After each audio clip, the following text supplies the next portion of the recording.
And the magnitude of what this is envisioning, conservatively, a safe estimate of maybe somewhere between 400 to 600 billion. Correct. Yeah. With a B. Yeah. What does that mean in terms of, because I think a lot of people, when you think of numbers that are that big, it's almost like mind-numbingly massive. Yeah. So is there a way that you can break that down or explain that, or that you can make it so that people go, oh, I understand what you're talking about when you talk about 400 to 600 billion dollars.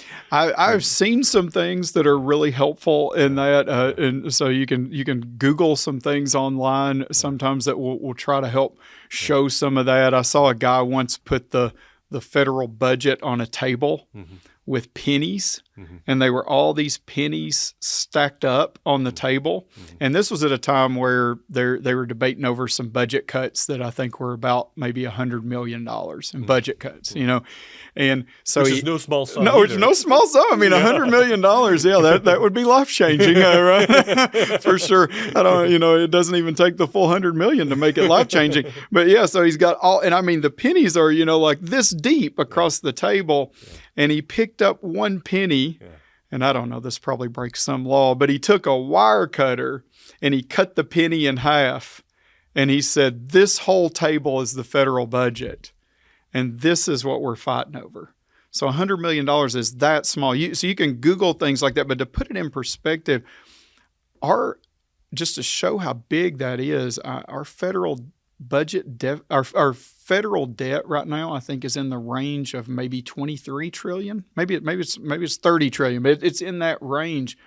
But just to think about that, we think that's it's unbelievably big. We can't even think about that, how much that is for every man, woman, and child in America. And to think about that this would be maybe a 40th to 20th of that, it's a absolutely massive amount of money. It's a staggering amount of money. Well, it compares to how much is spent on Obamacare. It's a shocking. Well, actually, with I can do one comparison. I think I was looking once at that list of people that I listed off there. So President Biden, Bernie Sanders, Chuck Schumer, and Elizabeth Warren, all of them, I think their combined net worth was around $100 million. So if they wanted to, out of the generosity of their heart, go about this debt forgiveness, they couldn't even make a dent in it. Now, I know when we say that, too, people might say, and this is another argument I've heard in favor of this, is, yeah, but when you're talking about the federal government, that's $400 billion is a lot of money to us, but it's not a lot of money to the federal government. The federal government spends money on things like that all the time. And one of the things that recently the federal government did do, which is estimated to be about $400 billion, was the PPP loans program, they're called. So it was the Paycheck Protection Plan loans. So what this stems out of was during the COVID pandemic, a lot of businesses were shut down. And so many of those businesses were looking at having to cut costs, right? They're going to have to lay off staff and things like that. So to keep those businesses from laying off staff, making unemployment even worse, sort of causing the financial part of the crisis to spiral even more out of control, Congress passed, and there would be a key difference between the two. Congress passed a measure, not President Trump just took with his pen and enacted the measure, or President Biden and this actually covers both of those administrations. This plan was enacted whereby businesses could borrow money from the federal government, basically. And then if they showed that they used that money for certain purposes, mainly to say we retained employees, to pay employees, then that loan would be forgiven. Now, ironically, the last time I looked at it, that program had cost about $400 billion. So a lot of people might say, well, wait a minute, isn't this just one group and not another group, aren't you falling subject to the same type of thing? So the first thing I would say is I also oppose the PPP loan program, so the Paycheck Protection Program. I don't believe that's within the jurisdiction of the civil government. I do believe that was a transfer of wealth. But that said, there are at least some significant differences. One, as we pointed out, would be it was passed by Congress. It went through the proper legislative and eventually executive with the signature of the president channels. So that's a significant difference. And another significant difference, I would say, is that was done during the height of the pandemic. Now, the student loan forgiveness plan, Biden's plan, still relies on the national emergency declared under COVID to argue that's why the president has authority to do this through the Secretary of Education. But certainly there's a big difference between the COVID pandemic in August of 2022 and let's say maybe March of 2020, or June of 2020.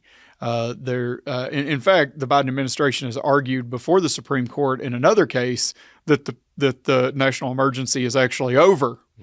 So it seems a little bit like when it suits us for the national emergency to be over, it's over. When it doesn't suit us, it's not over. Yeah, so I think there are some significant differences, but I would say you do kind of have a point. We really shouldn't be engaged in these huge transfers of wealth like this from one party to another. Mm-hmm. And the fact that we do it on the guise of loan forgiveness doesn't help. Uh-huh. What would you say to someone who says, well, education is most expensive here in the U.S., that you have other countries, say in Europe, some countries in Asia, a lot of places all over the world where even higher education is either free or low cost for the people of that country.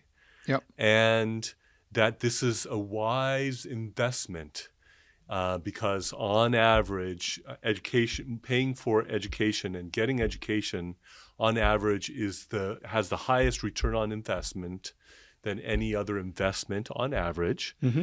And so why would this not be considered a wise investment? How is this not enabling the American dream, right? Sure. These would be some of the ideas of maybe those who would want to popularize this notion. Oh, yeah. And there's no doubt that that education is a wonderful and tremendous thing. We're at an educational institution. I'm at an educational institution. I've dedicated now the vast majority of my professional life to educating young people. Doesn't pay the same as the big law firm you used to no, work at, right? That's exactly right. Yeah, you're not exactly going to make big law money at teaching law. But yeah, I mean, I want my children to be educated. Because something is a good, though, that doesn't answer that the government has let's say the duty, or even the jurisdiction, the right to pay for it. And like we said again, we don't want to lose track here. It's that by coercion, we're going to take money from one group of people to pay for another group of people. And when you look at that, I agree with you that if you look at Europe, the big socialist democracies of Western Europe in particular, they're going to have very generous education benefits. Like Germany, for example. Yeah, absolutely. Right? Yeah. That we don't have in the United States. And really, I mean, there's a far-reaching discussion there because, to make a comparison like that, making that apples to apples is pretty hard. Because we have very different situations. So if we move beyond the principle of what's within the jurisdiction of the government to do, and we just start to say, well, what would be a good idea? But I would just point out, we often point to Europe for those types of things, and people say, well, we should be more like Europe. Look, they're doing all these things, and it's worked out great. Well, just one thing I would often point out in that is, and we've paid most of Europe's defense bills since World War II. It's the militaries of Europe don't have the ability to keep them safe from Russia, for example. It's not the Navy of the European countries that's basically made the world's oceans a free trade zone. that's expenses that the United States has paid over the years.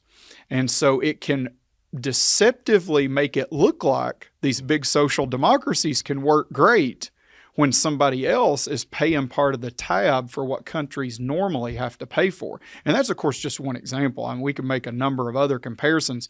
But if the United States were to decide that we're no longer interested in being the world's policeman, and in particular, the world's Coast Guard, we could see some radical changes in what those countries' budgets would look like. And we actually even already see some of that with the aggression of Russia in Ukraine. We see how some of these countries are starting to have to think about spending more on their own defense as the threat of a more bellicose Russia becomes real to them. So that's just one of many. It suffers from the same idea. If we're going to coercively take wealth from one person and give it to another person, we ought to be able to justify that. And we ought to think we have good reasons for that. But even if you want to go beyond that to sort of the national scale, well, why can one country pay for something and not another? We got to make steps to make that a fair comparison.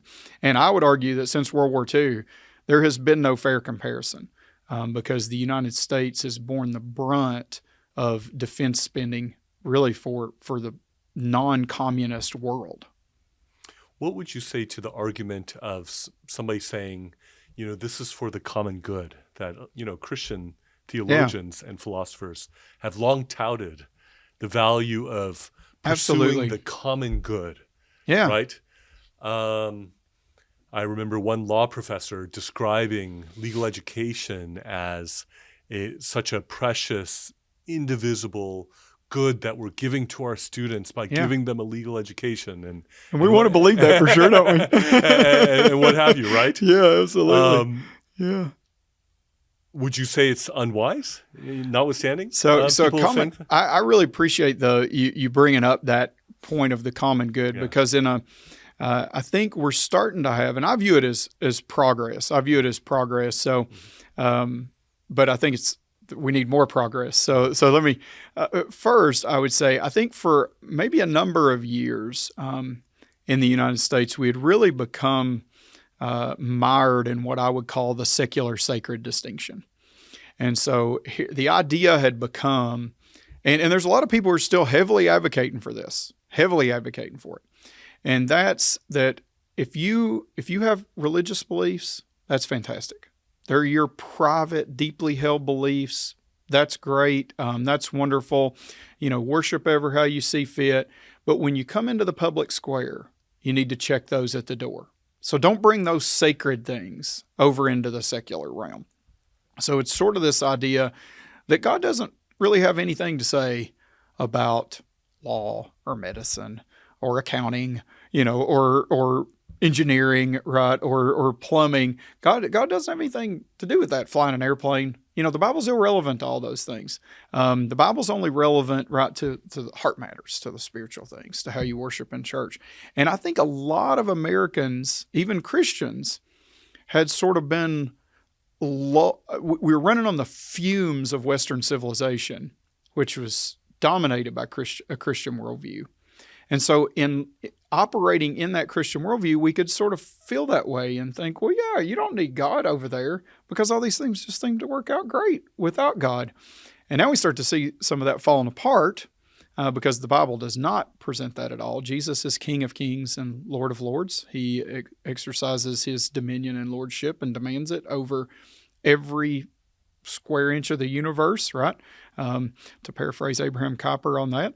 And so it's a false view, but I can see how we'd sort of been lulled into that because we took our Christian worldview, our shared sort of Christian assumptions for granted. Now we're starting to see that erode, and I think a lot of Christians are starting to think about, well, what does the Bible say about these types of things, or what should we be seeking? It seems like the sort of the shared American vision has fallen apart. So what should we be seeking?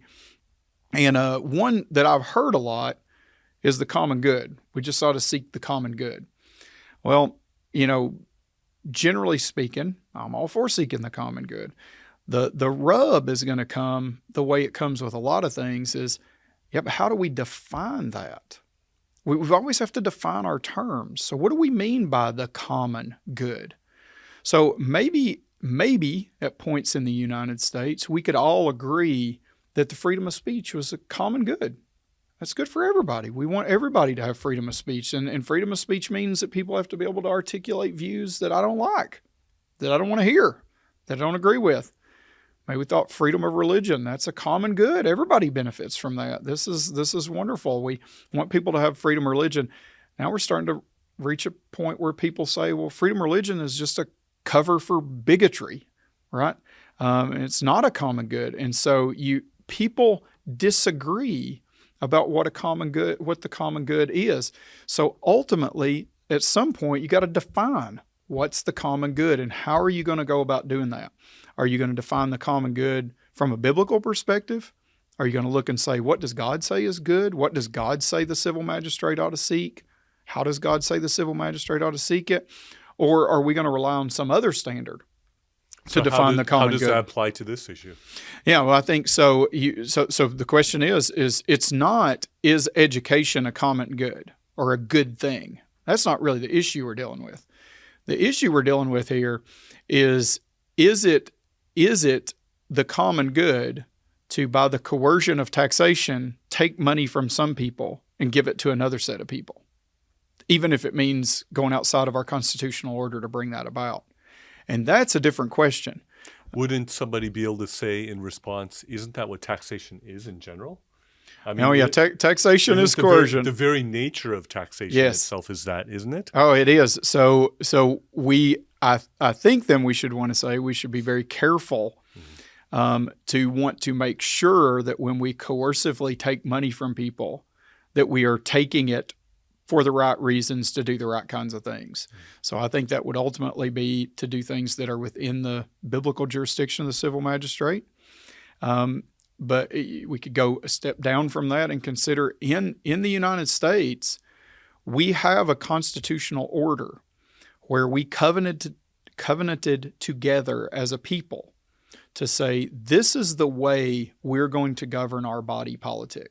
When we use the coercive power of the state, here's how we're going to use it. Here's the manner, the procedure we're going to use it in. Here are the ends to which we're permitted to use it. And we really began almost immediately to start unraveling that. Like, it shocks a lot of people to find out, for example, that it was, James Madison who vetoed a road bill, a bill to build a road. I mean, how many people now wouldn't assume that for sure the federal government can build roads, right? James Madison vetoed a bill to build a road because he said it wasn't within the jurisdiction, he didn't use that word, it's not within the power of the federal government to do this, even if it's a good thing, he said. It's not the federal government that has the power to do that. And he said, if we want the federal government to do that, then we ought to amend the Constitution. But that's not what the federal government has the power and authority to do. Now, the water under the bridge has went way past building roads, right? I mean, the federal government does just about everything now. Yeah.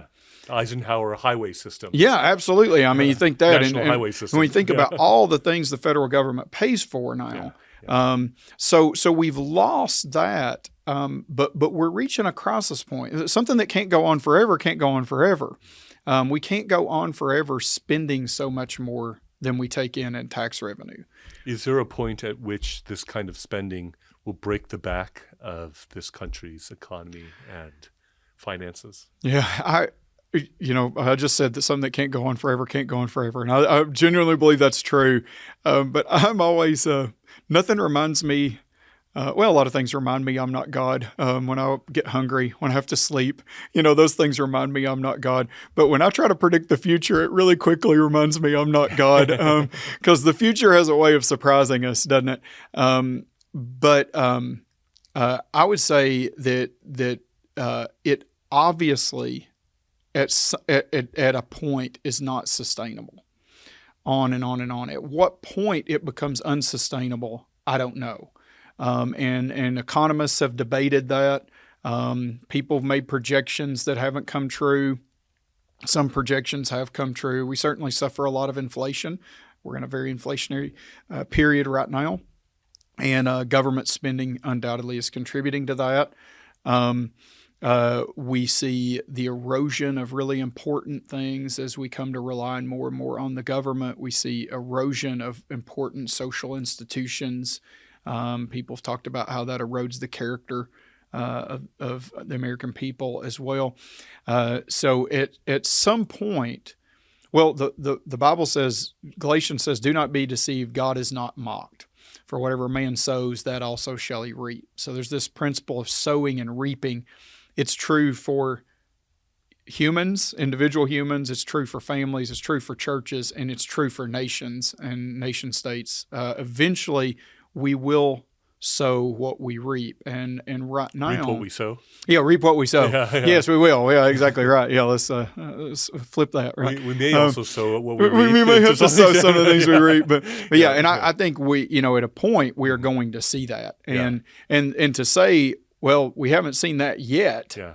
Is not enough, or maybe we don't think we are going to see that for a long time. We don't want to be like Hezekiah, right? When the Babylonians visit, and he gets the bad news that the Babylonians are going to conquer Judah, and he says, "Well, there'll be peace in my time." It's sort of the opposite of what Patrick Henry said. Exactly right. Yeah. That if war is going to come, let it come in my time, correct, not in my descendants. Yep. Absolutely. And I think my daughter likes a quote by, my oldest daughter likes a quote by John Adams where he says something to the effect of, we're studying war and politics so that our children can study arts and, sciences and literature. That's a neat quote. If you were a justice on the U.S. Supreme Court and this case came before you, what would be, in your view, the ideal decision in regards to this case, and why? Yeah, well, that's a great question too. So the Supreme Court has granted cert on two issues that they've stated. The first is a maybe a little more technical legal doctrine called standing. If you have a sufficient interest to be a party in the case, correct, and to bring the case. Yeah, right? That's what it's getting at. And there's a test on that. There's a pretty well settled test on that. But the results of how that applies, sometimes it's easy to state a test, and then how it's applied is often a mystery and confusion. And I wouldn't put myself forward as a constitutional scholar. That's the issue of constitutional law. But I know that I've read a lot of constitutional scholars, talked to a lot of constitutional scholars who say, even for constitutional scholars, it's pretty hard to figure out how standing is going to cut in any particular case. But generally speaking, the idea would be if you don't have a sufficient interest or issue in this controversy, then the courts are not going to hear that. So that's the first issue that really they're going to have to overcome here in terms of the respondents, the people who are challenging the law. There's a couple of individuals, and then there's a group of states. There was two cases that were consolidated. To even sort of get into the legal front door. Considering the court's not going to hear your argument. How good are your arguments? Exactly right. Before that, right? Exactly right. Yeah. So exactly right. Yeah. So the court. So that's the sort of the initial threshold argument. The lower courts have found standing for these parties, but several other challenges actually failed on standing. And if you fail on standing, you really don't even get to what we might call the merits. Right. So the first issue is standing. The second issue, there's really sort of three parts to it. One part is generally either statutorily or under the Constitution, does the president and sort of derivatively the Secretary of the Department of Education have the authority even to engage in this action? Do they have the authority to forgive loans the way they propose to do it here? Another legal challenge is that the regulations that this is being enacted through, that's the method, not a statute, but federal regulation in the Department of Education, that those regulations are arbitrary and capricious. And then the third one is that those regulations, that in terms of following the proper procedures to promulgate a regulation, those procedures weren't followed. So that's the three parts to what we might call the merits of the case. So on standing, I would find standing here. I think there is They're people who have real issues here. The individual parties, their arguments are there are a couple of individuals who are not eligible for part or all of the student loan forgiveness program. So one of them didn't get Pell Grants in college, so it's not eligible for the full $20,000, only $10,000. Another one of them is ineligible for the program period for some different reasons, and they're saying they've been harmed because they're being excluded from the program. So I see some merit to that standing argument. The states, their arguments are a little more complicated. Probably the one that's getting the most attention is Missouri has a wholly owned corporation that administers student loans and financial aid and that type of thing. And if these are forgiven, they're going to lose money from administering those loans. So that's a little bit more concrete harm. So I would find standing here. One of the things that compels me on standing as well is if the president can spend $500 billion without consulting Congress, and we have no mechanism to challenge that in the courts. The only mechanism is to vote that president out in 4 years. That seems to me to fundamentally undermine our constitutional order. So I think there has to be a way to challenge. Once these loans are forgiven, the cat's out of the bag, right? The cow's out of the barn. There's no putting this back in. Mm-hmm. So then we turn to the other arguments. I am very compelled by the argument that the president nor the Secretary of Education has the authority to just forgive this by fiat.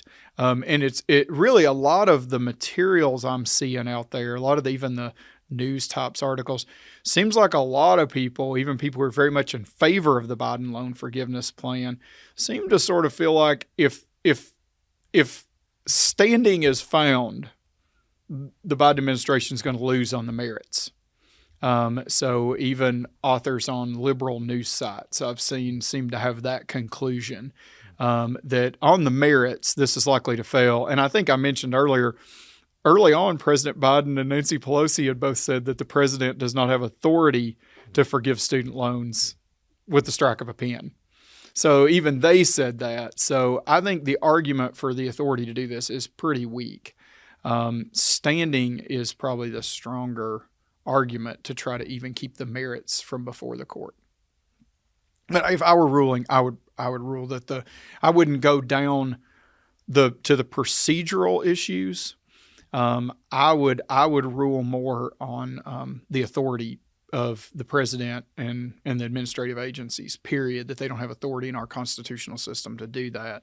That will probably implicate the major questions doctrine, which the West Virginia versus EPA, a very recent case, saw a strong articulation of that from this current court.